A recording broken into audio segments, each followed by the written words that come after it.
大师兄，大师兄！侧旁传来赵公明的呼喊声，让陷入遐想的多宝道人回过神来，抬手咳嗽2声。太乙真人双手揣在袖中，笑道：长庚把咱们都喊来了，自己却不现身，还真是越来越有前辈高人的风范了啊！哎呀，话不能这般说呀，长庚绝非会托大的性子，自是去做其他安排了。啊，咱们左右无事，就在此地多等片刻就是了，说不得还有其他人要来的。其他人？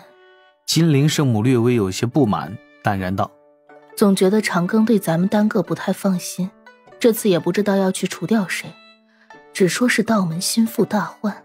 一旁自觉猜到了答案的多宝道人略微露出了有些憨厚又略微有些得意的微笑。云中子倒是第一次参与这般事，只因玉鼎真人去监督杨戬历练，太乙真人独自外出容易被人打一顿，得了李长寿应允之后才请得云中子同来。这一点自知之明太乙还是有的。云中子抚了抚胡须，轻声问：几位可有知晓的？这次长庚要针对的是谁？几道目光顿时看向了赵公明，又随着赵公明的目光看向了多宝道人，后者露出淡淡的微笑：等长庚师弟来了就是，定会让你我大吃一惊。孔宣道友到了，咱们迎一下。赵公明话音刚落，一侧的土洞中，孔宣伴着五色神光飞来，落在几个人的面前，让金陵圣母眼前一亮。赵公明和多宝道人面露赞叹。太乙真人本来想要开口，又下意识地闭住了嘴，抬手做咳嗽状。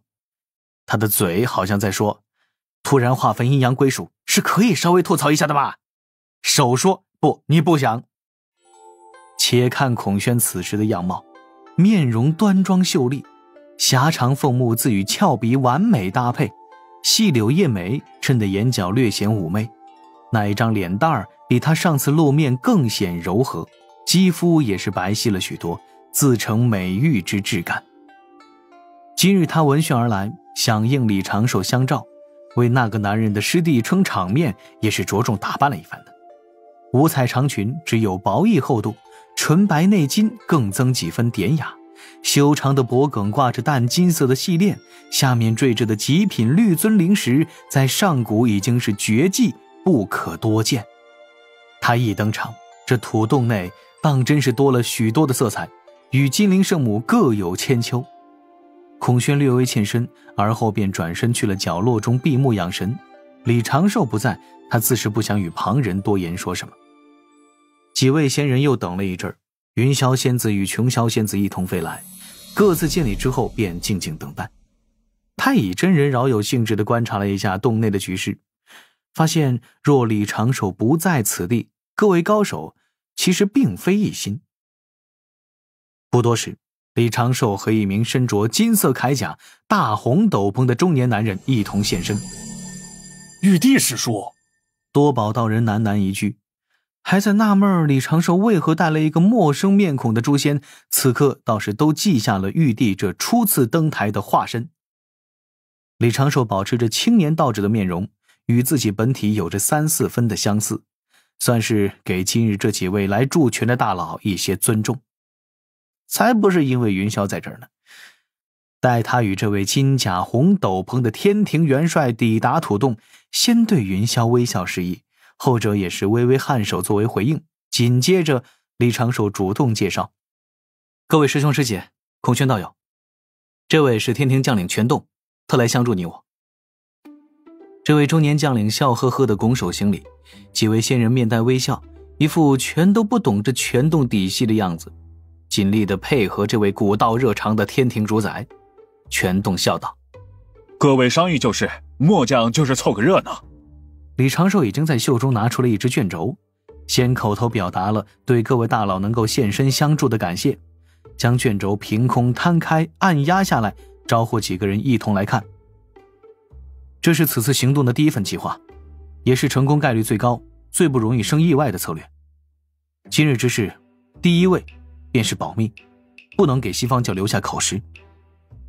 听到此处，多宝道人眉头一挑，想要开口又忍回去了。这怎么能不留下口实？把西方教二圣人打落圣位，这事儿肯定瞒不住吧？又听李长寿道：“我已经请老师出手了，锁定了对方的行踪。此时他就躲在南海深处某地修行，除去他之外，还有7、8位西方教高手。”太清师伯出手。多宝道人把心放回了微微隆起的肚皮里。那稳了，今天什么都不用怕，就是干。破掉西方教一门双圣的格局，就等于破掉了西方教大兴之基，让西方教在接下来的封神大劫中彻底翻不起什么风了。哎呀，不得不说，长庚师弟办事虽然稳妥了点，但确实是敢大敢小。这次咱们不能用各自的法宝，也需要怎么听长庚接下来的话似乎有点味道不对。乾坤挪移用，在假地抓住他之后，在最短时间之内，用普通大罗金仙能有的御空速度飞入到乙地，进入阵法。我会在同时让乾坤产生5个之上的扰动，混淆对方视听。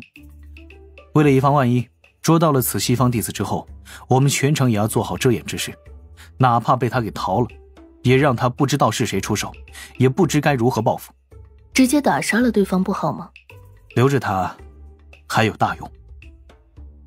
李长寿右手一张，一缕缕黑色气息凝成了一只嘶吼的凶兽。这是我最近琢磨的神通，道心种魔。这是用域外天魔炼制而成的魔种，放入对方道心之中，就相当于锁死了他的道境。域外天魔只需要勾起他的道心缝隙，让他道心失守，不怕他不为我们所知。当然了，我还准备了其他手段，比如元神枷锁、神魂掌控，稍后可能会同时用在他的身上，确保他为我所用，为道门护法技。若他宁死不屈，我们也可以成全他的气节。道心众魔，炼化域外天魔。多宝道人皱眉。长庚，怎么了师兄？咱们今天不是去斗圣人。土洞中瞬间落针可闻。李长寿有些费解地看脸多宝道人，发出了一声来自于神魂底部的疑惑。师兄，咱们为啥要去打圣人？这多宝道人顿时语塞。赵公明在旁笑道：那长庚你请咱们大家伙一同聚在此地，还搞得如此神神秘秘，这是要对付谁呀？李长寿也莫名的少了几分底气。西方教的须菩提啊。土洞再次安静下来，突听侧旁传来嗤的一声轻笑，却是孔宣仙子被李长寿的这一句话逗得笑出声来。太乙真人双手一揣袖子，嘀咕道：总觉得你是在嘲讽贫道几个道行不行。哎呀，这个须菩提可不简单呐。赵公明抚须道：大家莫要大意，太清师伯都出手了，这家伙便是藏了什么厉害神通啊。云霄在旁柔声道：苍鹰搏兔，上尽全力，若不暴露你我行踪，去抓来西方教圣人弟子，确实需多位高手配合。不错。云中子道：当慎重以对。哎，长庚，这须菩提做了什么事儿，非要这般对付？罪责什么的倒是不必细说，自是一箩筐都装不下。需迫切对他出手，是因他干预了一件大事，且会对道门产生深远影响。最近他在做的是试图让阐教与天庭对立，从而让阐教与西方教彻底联手。此事有些不妥。云中子了然地点点头，几位截教仙人也露出了颇为肃穆的面容。若阐教与西方教彻底联手，对截教来说自是会有大麻烦，他们也不可有半分懈怠。太乙真人却是轻笑了一声，忍着没有开口多说什么。虚假的罪名是挑拨三教关系，意图搞乱道门，真正的罪名是擅自加戏。李长寿在袖中又取出了2只卷轴，咱们再多商量几个方案，老师的神通已经盯紧了他，咱们也不必急着一时片刻。南海某处秘境，正在打坐修行的那老道不自觉地哆嗦了2下，似乎感应到了什么。心神怎么颇为不宁？须菩提睁开眼来，看着洞外那绮丽的海底美景，却禁不住微微皱眉。这一处秘境建造在一大片珊瑚之上，在一处岛屿附近，算是他们西方教在灵山之外的重要落脚点，主要是给一些凶兽大妖避风头用。须菩提会在此地，也是准备去3000世界中继续紧盯杨戬之事。若是能做成此事，让杨戬去天庭闹一场，而让阐教与天庭产生矛盾，互相对立，我就算是立下大功，弥补在仙盟之事上的失误了。最近大师兄突然现身，与水神过招还吃了大亏，被诬为鲲鹏元神，这事儿倒是当真可笑啊！为何非要去跟水神正面对？当真算计得过？须菩提并不觉得自己能比地藏聪明多少，吃了一次大亏之后，就立刻转换思路，所有事都避开水神来做。如今我算计一个道门3代弟子，最多只是引来玉鼎真人的追杀，做得隐秘一些，自不会有什么大问题。今日景色倒是不错。须菩提走出自己藏身的洞府，在海水中如履平地，负手漫步，以逗弄游鱼为乐。修行越久，越明枯燥2字有多难挨。故须菩提平日里很注重陶冶情操，培养一些爱好。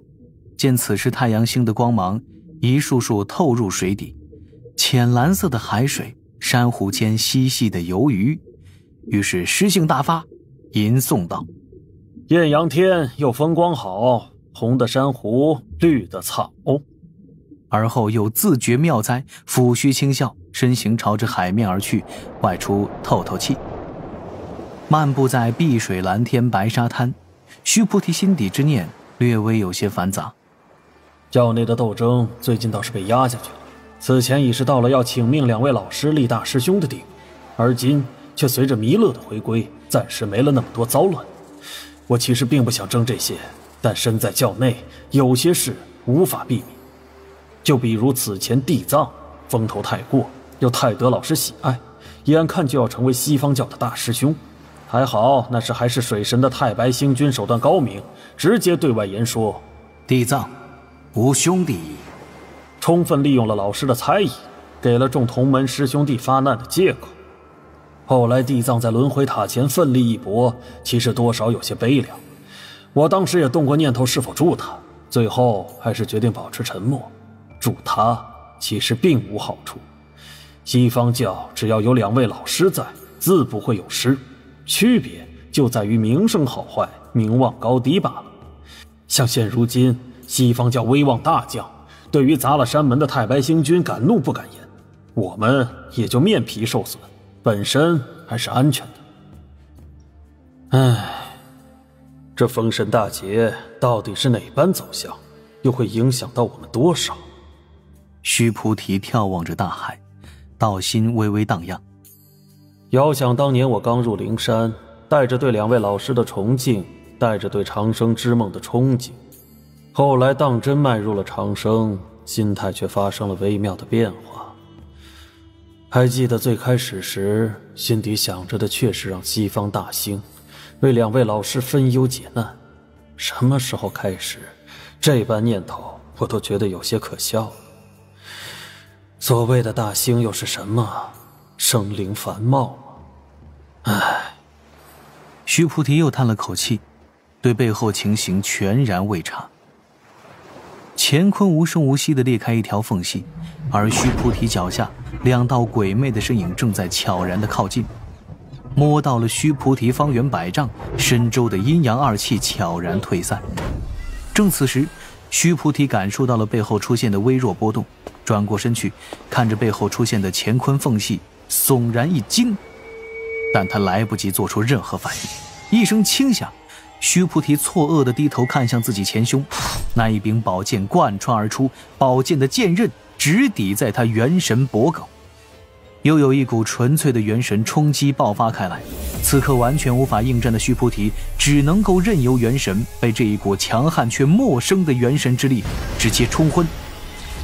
到此时，2道身影才在须菩提身后现身，看不清具体容貌，一人持剑贯穿须菩提道躯，一人并着剑指点在须菩提后背，他们同时抬腿一踹，麻利地把须菩提踹入乾坤缝隙，身形闪入其中，与这乾坤裂缝同时消失不见，连带着方圆100里之外那一座遮掩幻阵悄然消散。过了大概2个呼吸，天空似乎多了一双巨眼，紧盯这一座沙滩。2道圣人的神识瞬间扫过方圆10万里。灵山深处的那2名老道顿时皱起眉头，他们冲开劫运阻碍，立刻借天道之力推算须菩提的下落，但是各自一阵推算，却只是眉头皱得更深了。倒不是他们发现了对付不了的强敌，又或者是推算此事被阻隔，而是天道此次并未回应。被太极图威能笼罩的小千世界，几道身影观察着一只3尺直径的圆球。有多宝道人在此，自是缺不了法宝用。这般幻境类法宝刚好用于攻破须菩提的心房，当然了，护膝类的法宝纯属意外了。有云中子在此，在旁端详1、2，背着手点一点脚，让贫道康康。学会了。下一个。圆球中，李长寿负手而立，身形缩小了数倍，在李长寿面前躺着一名气息奄奄的老道。老道身上的透明窟窿眼已经被仙力给堵上了。此刻在这一颗圆球状的幻境宝物协助下，李长寿顺利地侵入了这老道的灵台，正如这老道侵入杨戬灵台时那般。